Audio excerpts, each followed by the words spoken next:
ఆకాశవాణి ప్రాంతీయ వార్తలు చదువుతున్నది కె సుగుణ. ముఖ్యాంశాలు: ప్రధానమంత్రి నరేంద్ర మోదీ చేపట్టే రాష్ట్ర పర్యటన ఏర్పాట్లపై ముఖ్యమంత్రి నారా చంద్రబాబు నాయుడు సమీక్ష నిర్వహిస్తారు. కుంకి ఏనుగుల ద్వారా అటవీ ఏనుగుల నియంత్రణ, రక్షణ చర్యలను మరింత సమర్థవంతంగా చేపట్టవచ్చని ఉప ముఖ్యమంత్రి కె పవన్ కళ్యాణ్ పేర్కొన్నారు. రాష్ట్రంలో అంగన్వాడీ వ్యవస్థను మరింత బలోపేతం చేస్తున్నామని పర్యాటక శాఖ మంత్రి కందుల దుర్గేష్ తెలిపారు. ప్రజల సమస్యలను తెలుసుకుని త్వరితగతిన పరిష్కరించడమే ప్రభుత్వ లక్ష్యమని కార్మిక శాఖ మంత్రి వాసంశెట్టి సుభాష్ వెల్లడించారు. ఇక వార్తల వివరాలు. గురు పౌర్ణమి సందర్భంగా రాష్ట్ర ప్రజలకు ముఖ్యమంత్రి నారా చంద్రబాబు నాయుడు శుభాకాంక్షలు తెలిపారు. గురుతత్వాన్ని స్మరించుకునే ఈ రోజున గురు పరంపరకు కృతజ్ఞతలు తెలపాలని సామాజిక మాధ్యమం ఎక్స్ వేదికగా పేర్కొన్నారు. జ్ఞానాన్ని మానవాళికి అందించిన శ్రీ వేదవ్యాస మహర్షిని స్మరించుకునే రోజుగా గురు పౌర్ణమికి ప్రత్యేకత ఉందని తెలిపారు. మనలో విజ్ఞాన వెలుగులు నింపే గురువులకు కృతజ్ఞతలు తెలియజేయాలని పేర్కొన్నారు. ఇదిలా ఉండగా అమరావతిలోని రాష్ట్ర సచివాలయంలో తైవాన్ ప్రతినిధుల బృందంతో ముఖ్యమంత్రి ఈరోజు సమావేశమవుతారు. అనంతరం ప్రధానమంత్రి నరేంద్ర మోదీ చేపట్టే రాష్ట్ర పర్యటన ఏర్పాట్లపై సమీక్ష నిర్వహించనున్నారని అధికారులు తెలిపారు. పార్వతీపురం మన్యం జిల్లాలోని గుచ్చిమిలో కుంకి ఏనుగుల శిబిరాన్ని రాష్ట్ర ఉప ముఖ్యమంత్రి కె పవన్ కళ్యాణ్ గుంటూరు జిల్లా మంగళగిరి క్యాంపు కార్యాలయం నుంచి దృశ్య మాధ్యమ విధానంలో ఈరోజు ప్రారంభించారు. ఈ సందర్భంగా ఆయన మాట్లాడుతూ కుంకి ఏనుగులను అందించి సహకరించిన కర్ణాటక ప్రభుత్వానికి కృతజ్ఞతలు తెలిపారు. మన్యం అటవీ ప్రాంతాల్లో కుంకి ఏనుగుల సహాయంతో మానవ వన్యప్రాణి సంఘర్షణలను తగ్గించడం, ఏనుగుల నియంత్రణ, రక్షణ చర్యలను మరింత సమర్థవంతంగా చేపట్టవచ్చని పవన్ కళ్యాణ్ తెలియజేస్తూ, ఇంతకుముందు మాజీ ముఖ్యమంత్రి గారు సిద్ధరామయ్య గారిని కలవటం, అలాగే ఫారెస్ట్ మినిస్టర్ అప్పుడు ఈశ్వర్ ఖండ్రే గారిని కలవటం, వారిద్దరి సహకారంతో ఈ రోజున మనం ఆ ఏనుగు కుంకి ఎలిఫెంట్స్ తీసుకురావడం జరిగింది. పొలంనేరు ప్రాంతంలో జరిగిన పలు క్లిష్టమైన ఆపరేషన్లతోటి జయంత్, అభిమన్యు మన అటవీ సిబ్బంది అద్భుతమైన సమన్వయంతో పనిచేశారు. టెక్నాలజీని కూడా ఉపయోగించి మానవ ఏనుగు సంఘర్షణ కారణంగా సంభవించే మరణాలు దాదాపు 70% తగ్గించడంతో పాటు పంట నష్టాలను కూడా చాలా గణనీయంగా తగ్గించగలిగాం. ఇదే విజయాన్ని ఇప్పుడు పార్వతీపురం మన్యం జిల్లాలో కూడా సాధించాలన్నదే మా సంకల్పం. రాష్ట్రంలో అంగన్వాడీ వ్యవస్థను మరింత బలోపేతం చేసి ప్రతి చిన్నారికి మెరుగైన సేవలందించేలా చర్యలు కొనసాగిస్తున్నామని పర్యాటక శాఖ మంత్రి కందుల దుర్గేష్ తెలిపారు. తూర్పుగోదావరి జిల్లా నిడదవోలు క్యాంపు కార్యాలయంలో ఐసీడీఎస్ ప్రాజెక్టు పరిధిలో నూతనంగా ఎంపికైన 2 అంగన్వాడీ టీచర్లు, 18 మంది అంగన్వాడీ హెల్పర్లకు మంత్రి నిన్న నియామక పత్రాలు అందజేశారు. ఈ సందర్భంగా ఆయన మాట్లాడుతూ అంగన్వాడీ కేంద్రాలు చిన్నారుల ఆరోగ్యం, పోషకాహారం, ప్రాథమిక విద్యకు సూచికలని అన్నారు. టీచర్లు, హెల్పర్లు సేవాభావంతో పనిచేస్తూ చిన్నారుల శారీరక, మానసిక వికాసానికి కృషి చేయాలని సూచించారు. విజయనగరం జిల్లా భోగాపురంలోని అల్లూరి సీతారామరాజు అంతర్జాతీయ విమానాశ్రయ ప్రారంభోత్సవ కార్యక్రమానికి ప్రజలు పెద్ద సంఖ్యలో హాజరు కావాలని కేంద్ర పౌర విమానయాన శాఖ మంత్రి కింజరాపు రామ్మోహన్ నాయుడు పిలుపునిచ్చారు. ఈ మేరకు విడుదల చేసిన వీడియో సందేశంలో కేంద్ర మంత్రి మాట్లాడుతూ ప్రధానమంత్రి నరేంద్ర మోదీ పర్యటన ఉత్తరాంధ్రకు చారిత్రాత్మక ఘట్టమని పేర్కొన్నారు. భోగాపురం అంతర్జాతీయ విమానాశ్రయం ద్వారా ఆర్థిక అభివృద్ధి, పెట్టుబడులు, ఉపాధి అవకాశాలు పెరగడంతో పాటు రవాణా అనుసంధానం మరింత మెరుగుపడుతుందని రామ్మోహన్ నాయుడు పేర్కొంటూ, ఉత్తరాంధ్రలో ఉన్నటువంటి ప్రతి ఒక్కరికి కూడా ఇది ఒక సొంత పండగ లాంటి కార్యక్రమం. ఎందుకంటే ఎన్నో ఏళ్ల నుంచి ఒక చిరకాల కోరికగా ఈ యొక్క భోగాపురం ఎయిర్పోర్ట్ ని మనం వీక్షిస్తూ వస్తున్నాం. ఎప్పుడు అవుతుందా అన్నటువంటి ఆసక్తితో ఎదురు చూస్తున్నాం. ఆ రోజు అతి దగ్గరలో ఉంది.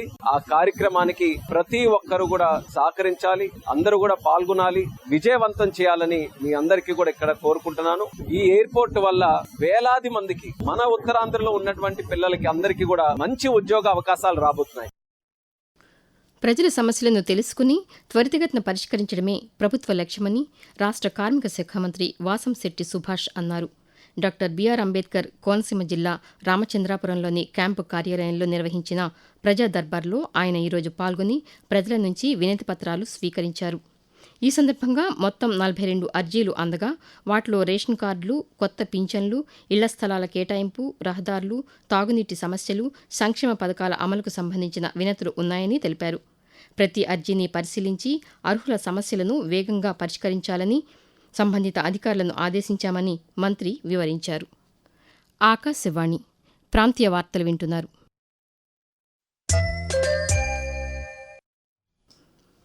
విజయవాడ ఇంద్రకీలాద్రి శ్రీ దుర్గా మల్లేశ్వర స్వామివార్ల దేవస్థానంలో నిర్వహించిన శాకంబరి ఉత్సవాలు ఈ రోజుతో ముగిశాయి. ఆషాఢమాసాన్ని పురస్కరించుకుని 3 రోజుల పాటు జరిగిన ఈ ఉత్సవాల్లో అమ్మవారు శాకంబరి దేవిగా భక్తులకు దర్శనమిచ్చారు. చివరి రోజు కావడంతో అమ్మవారి దర్శనానికి భక్తులు పెద్ద సంఖ్యలో తరలివచ్చారు. ఈ ఉత్సవాల్లో సుమారు 2.5 లక్షల మంది భక్తులు అమ్మవారిని దర్శించుకున్నారని ఆలయ కార్యనిర్వహణాధికారి సీనా నాయక్ తెలియజేస్తూ, ఈ రోజు ముఖ్యంగా వ్యాస పూర్ణిమ, గురు పౌర్ణమి రెండు కలవడం, అదేవిధంగా ఈ రోజు ఆ శాకాంబరి ఉత్సవం పూర్ణాహుతి కూడా కంప్లీట్ చేయడం అనేది చాలా సంతోషం. ఇక్కడ ముఖ్యంగా భక్తులు శాకాంబరి ఉత్సవాలు చూసేదానికన్నా ఇక్కడ పవిత్రమైనటువంటి కదంబ ప్రసాదం, మహాప్రసాదం తీసుకోవడానికి కూడా చాలా మంది వచ్చారు. ఈ రోజు శాకాంబరి ఉత్సవాలు చూడడం ఒక ఎత్తైతే ఈ కదంబం మహాప్రసాదం తీసుకోవడం మరొక ఎత్తు అని చెప్పేసి ఉదయం చాలా హ్యాపీగా సంతోషంగా కుటుంబ సభ్యులతో ఉదయాన్నే వచ్చి గిరి ప్రదక్షిణ కంప్లీట్ చేసుకుని అమ్మవారి దర్శనం చేసుకుని ప్రసాదం తీసుకుంటుంటే నిజంగా చాలా సంతోషం వేసింది. మరోవైపు ఆషాఢ పౌర్ణమి సందర్భంగా నంద్యాల జిల్లా శ్రీశైలంలోని శ్రీ భ్రమరాంబాదేవి ఆలయంలో శాకంబరి ఉత్సవాన్ని ఘనంగా నిర్వహించారు. ఈ సందర్భంగా అమ్మవారిని శాకంబరి దేవిగా అలంకరించి ప్రత్యేక పూజలు నిర్వహించారు. భోగాపురం అల్లూరి సీతారామరాజు అంతర్జాతీయ విమానాశ్రయ నిర్మాణం అంశంపై వైఎస్సార్ కాంగ్రెస్ పార్టీ అధ్యక్షులు మాజీ ముఖ్యమంత్రి వైఎస్ జగన్మోహన్ రెడ్డి స్పందించారు.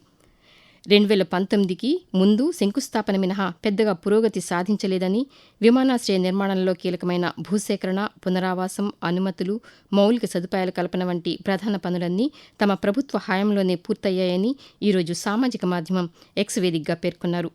ప్రస్తుతం విమానాశ్రయం ప్రారంభానికి సిద్దమైనప్పటికీ విశాఖపట్నం నుంచి భోగాపురం వరకు అవసరమైన వేగవంతమైన రహదారి నిర్మాణంలో రాష్ట్ర ప్రభుత్వం విఫలమైందని విమర్శించారు. విద్యతో పాటు క్రీడల్లోనూ విద్యార్థులు రాణించాలని అనంతపురం జిల్లా కలెక్టర్ ఓ ఆనంద్ సూచించారు. అనంతపురం మండలం చియ్యోడు గ్రామంలో నిర్వహించిన అనంత స్పోర్ట్స్ ఛాంపియన్షిప్ 2026లో భాగంగా మండల స్థాయి బాలబాలికల క్రీడా పోటీలను ఆయన ఈరోజు ప్రారంభించారు. ఈ సందర్భంగా కలెక్టర్ మాట్లాడుతూ విద్యార్థుల్లో క్రీడా స్ఫూర్తిని పెంపొందించేందుకు ప్రభుత్వం పలు కార్యక్రమాలు చేపడుతోందని అన్నారు. వాటిని సద్వినియోగం చేసుకుని క్రీడల్లో ప్రతిభ కనబర్చాలని జిల్లా కలెక్టర్ సూచించారు. పులుల సంరక్షణ, వాటి సంతతిని పెంపొందించే లక్ష్యంతో ఈరోజు అంతర్జాతీయ పులుల దినోత్సవాన్ని నిర్వహిస్తున్నారు. పులుల సహజ ఆవాసాల పరిరక్షణ, వాటి సంఖ్యను పెంచడం ఈ దినోత్సవ ప్రధాన ఉద్దేశం. పర్యావరణ సమతుల్యత కొనసాగాలంటే మానవాళితో పాటు వన్యప్రాణుల ఆవాసాల పరిరక్షణకు కూడా ప్రాధాన్యత ఇవ్వాల్సిన అవసరముందని పర్యావరణవేత్తలు సూచిస్తున్నారు. జీవ వైవిధ్య పరిరక్షణలో పులుల పాత్ర ఎంతో కీలకమని పేర్కొంటున్నారు. కాకినాడ జిల్లాలోని నిరుద్యోగ యువతకు ఉపాధి అవకాశాలు కల్పించేందుకు ఈ నెల 31న ప్రభుత్వ ఐటీఐ కళాశాలలో ఉద్యోగ మేళా నిర్వహించనున్నట్లు జిల్లా ఉపాధి అధికారి శ్రీనివాస్, జిల్లా నైపుణ్యాభివృద్ధి అధికారి ఎస్ గోపీకృష్ణ ఒక ప్రకటనలో తెలిపారు. ప్రభుత్వ ఐటీఐ కళాశాలలో ఉదయం 10 గంటల నుంచి ఉద్యోగ మేళా నిర్వహించనున్నట్లు వెల్లడించారు. 10వ తరగతి, intermediate, ITI, polytechnic, degree, B Tech, PG, pharmacy పూర్తి చేసిన 18 నుంచి 35 సంవత్సరాల వయసు గల యువతీ యువకులు ఈ మేళాకు అర్హులని పేర్కొన్నారు. పాల్గొనే అభ్యర్థులు ముందుగా నైపుణ్యం పోర్టల్లో నమోదు చేసుకోవాలని సూచించారు. దేశంలోనే తొలిసారిగా న్యాయమూర్తులకు నగదు రహిత వైద్య సేవలు అందించే ప్రత్యేక మొబైల్ అప్లికేషన్ జోహాను నేలపాడు హైకోర్టు ప్రాంగణంలో రాష్ట్ర హైకోర్టు ప్రధాన న్యాయమూర్తి జస్టిస్ లీసా గిల్ నిన్న ప్రారంభించారు. ఈ సందర్భంగా ఆమె మాట్లాడుతూ న్యాయమూర్తుల సంక్షేమానికి ఈ అప్లికేషన్ ఉపయోగపడుతుందని తెలిపారు. ప్రాంతీయ వార్తలు ముగించే ముందు ముఖ్యాంశాలు మరొకసారి. ప్రధానమంత్రి నరేంద్ర మోదీ చేపట్టే రాష్ట్ర పర్యటన ఏర్పాట్లపై ముఖ్యమంత్రి నారా చంద్రబాబు నాయుడు సమీక్ష నిర్వహిస్తారు. కుంకి ఏనుగుల ద్వారా అటవీ ఏనుగుల నియంత్రణ, రక్షణ చర్యలను మరింత సమర్థవంతంగా చేపట్టవచ్చని ఉప ముఖ్యమంత్రి కె పవన్ కళ్యాణ్ పేర్కొన్నారు. రాష్ట్రంలో అంగన్వాడీ వ్యవస్థను మరింత బలోపేతం చేస్తున్నామని పర్యాటక శాఖ మంత్రి కందుల దుర్గేష్ తెలిపారు.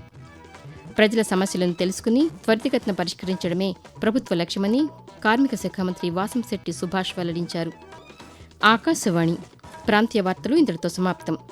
తిరిగి సాయంత్రం 6 గంటల 10 నిమిషాలకు విశాఖపట్నం కేంద్రం నుంచి ప్రాంతీయ వార్తలు వింటారు.